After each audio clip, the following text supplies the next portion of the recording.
Semana que vem, gente, a gente vai ver aquilo que a gente está querendo ver há 7 anos. E que a gente tem 7 anos da última vez que a gente viu. Que é os juros começarem a baixar. 7 anos. 2016, teve uma reunião do Banco Central, os juros estavam em 14,25, em outubro daquele ano passou para 14. Então, caiu 0,25, começou a cair. Então, é um processo lento, tanto que para ele chegar no patamar mais baixo que a gente conheceu, que foi 2%, levou 4 anos.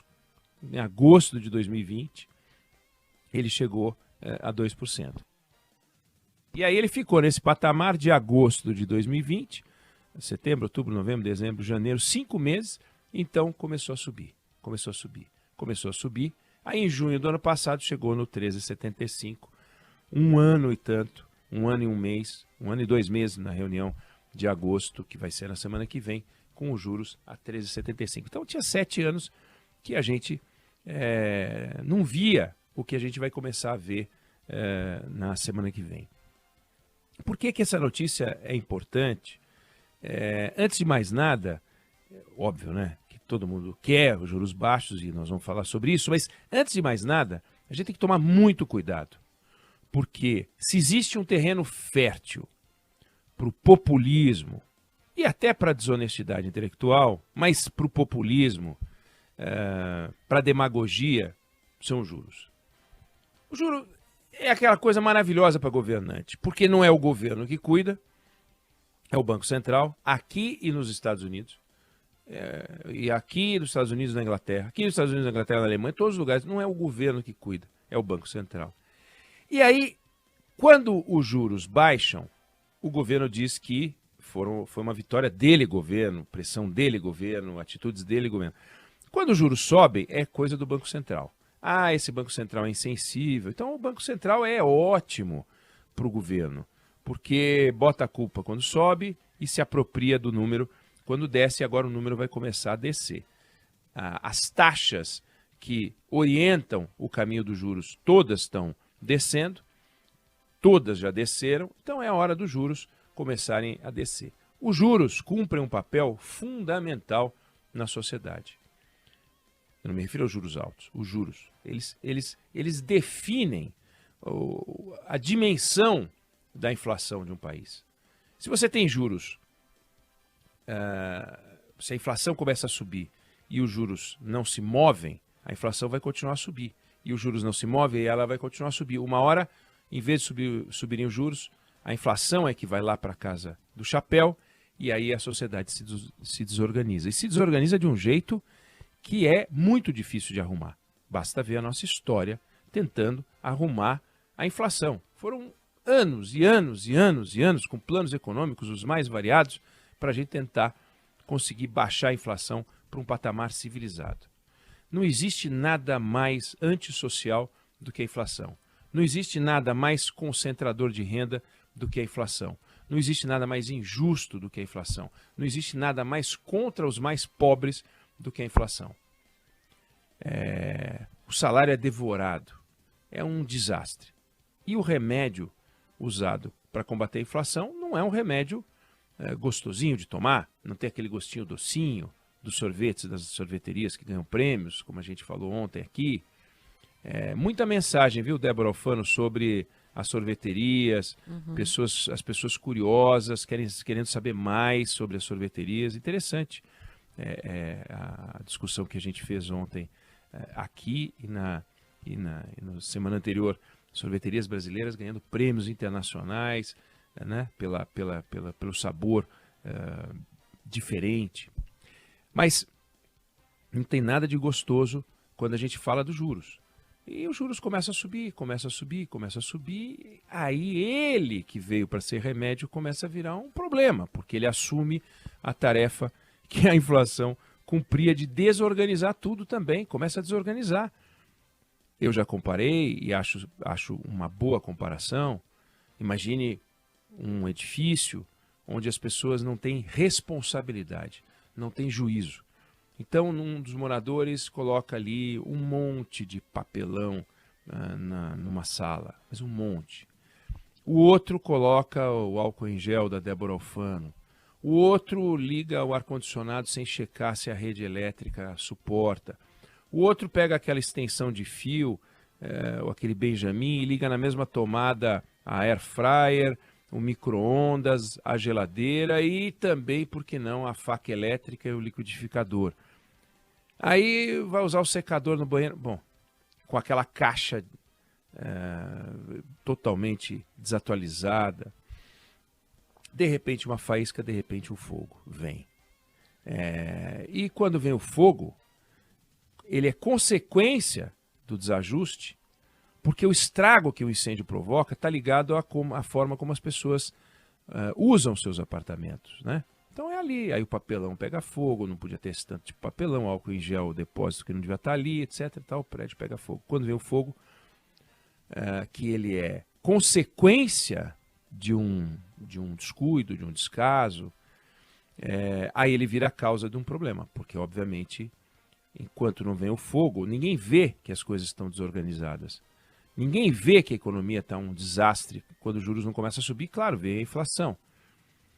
Aí vem os juros. E aí é um remédio muito complicado. Aí vem um incêndio que é uma consequência terrível. E os bombeiros, quando chegam, eles têm que apagar o incêndio. Então, agora o objetivo é baixar os juros. Mas os juros já cumpriram a sua tarefa e começa o processo de cair. Eu disse aqui outro dia, de 1996 para cá, 27 anos, a gente conseguiu, em 10 ocasiões, iniciar a trajetória de queda de juros, o que é ótimo. Mas se a gente tivesse juízo, se a nossa economia fosse saudável, e é importante que a gente pense isso agora, os juros não teriam caído 10 vezes. Porque se eles caíram 10 vezes, significa que eles subiram para poder cair de novo. Então a gente conseguiu criar um negócio que sobe os juros, aí a gente consegue derrubar, ele sobe de novo, a gente consegue derrubar. Então se a gente derrubou 10 vezes, e essa vai ser a 11ª, é porque ele subiu 10. Aliás, subiu 11. E isso é um negócio muito ruim. Agora que os juros vão cair, nós não podemos festejar isso como uma política pública. Festejemos os juros em queda, porque agora vai. Não, só vai, e agora só vai, se a gente fizer coisas. Então, não é que não tem nada sendo feito, mas a gente precisa ficar atento para não festejar a consequência. Caíram os juros. Isso não é uma mudança no Brasil suficiente para ser transformador. Veja, nós recuperamos um pouco a nota que a gente tinha na Fitch, a empresa, né, de avaliação de risco. A gente já tinha melhorado um pouquinho a nota na Standard & Poor's e os juros estavam altos, né, estão altos. Então, o que vai acontecer daqui para frente? Se a gente conseguir criar uma percepção de Brasil melhor, se o ambiente de negócios do Brasil melhorar, se a gente conseguir fazer as transformações que a gente precisa, se a gente não ficar na eletricidade do início do governo, falando mal do Banco Central, falando mal do governo anterior, falando mal do Centrão, falando mal da esquerda, falando mal da direita, quando me refiro a gente, são os atores do processo político. A gente consegue, e o Fernando Haddad disse isso ontem, um país do diálogo. Se a gente conseguir criar o país do diálogo, eu sei que é uma fantasia imaginar, né, que vamos ter um país do diálogo nesse ambiente polarizado, mas se a gente conseguir convergir um pouquinho para o centro, um pouquinho sair do radicalismo, pode ter certeza que o dinheiro vem. Primeiro vem o dinheiro do mercado financeiro, né, do agente financeiro, do investidor financeiro, que quer tirar um pouco mais aqui do Brasil, e o Brasil é um país bom para isso. Mas depois começa a chegar, e já começa a chegar, aqueles investidores que vêm para ficar, para casar 20 anos, casar 30 anos. E esses investidores, que têm muito dinheiro lá fora, eles têm um desafio. Aonde botar meu dinheiro num ambiente seguro? Ele não quer um ambiente inseguro. Ele opera com uma taxa de insegurança, porque senão ele não vai mundo afora, né? Não vai para emergente, porque sempre tem um risco. O Brasil sempre vai ser um país de risco. Mas ele pode ser um risco razoável, né? Nós já fizemos muita coisa interessante, que a gente não pode desconhecer nem ignorar. Reforma trabalhista, marco regulatório de ferrovia, de saneamento, reforma da Previdência fizemos, nova lei de falências, lei de liberdade econômica, autonomia do Banco Central, Isso tudo é muito importante. São mudanças que vão gerando uma percepção melhor, mas nós temos que fazer muito mais do que isso. Muito mais do que isso. A gente, por exemplo, precisa criar um ambiente onde a gente tem isso na Embrapa, ou teve em função da Embrapa. Hoje a Embrapa talvez já não seja tão estratégica quanto já foi um dia, mas ela já foi um grande centro ainda tem uma importância grande, mas ela já foi o centro de pesquisa. Mas a gente tem isso na indústria, a gente tem isso em outros setores. Como é que está a relação das universidades com o setor industrial? Nós podemos fazer mais pelo setor industrial? Nós podemos juntar mais a universidade e os centros de pesquisa? Nós podemos investir mais em produtividade? Aliás, a gente fala de produtividade nesse país. A gente não fala de produtividade. A gente fala de gasto, a gente fala de despesa, a gente fala que a gente tem que gastar mais aqui e ali. E agora, produtividade a gente não fala muito pouco. Algumas despesas, alguns investimentos, alguns gastos a gente não faz. Por exemplo, em infraestrutura. A gente gasta muito pouco em infraestrutura. E a gente precisa investir mais sobre isso. Porque quando a gente gasta mais em infraestrutura, a gente começa a ter uma possibilidade do PIB crescer um pouquinho mais.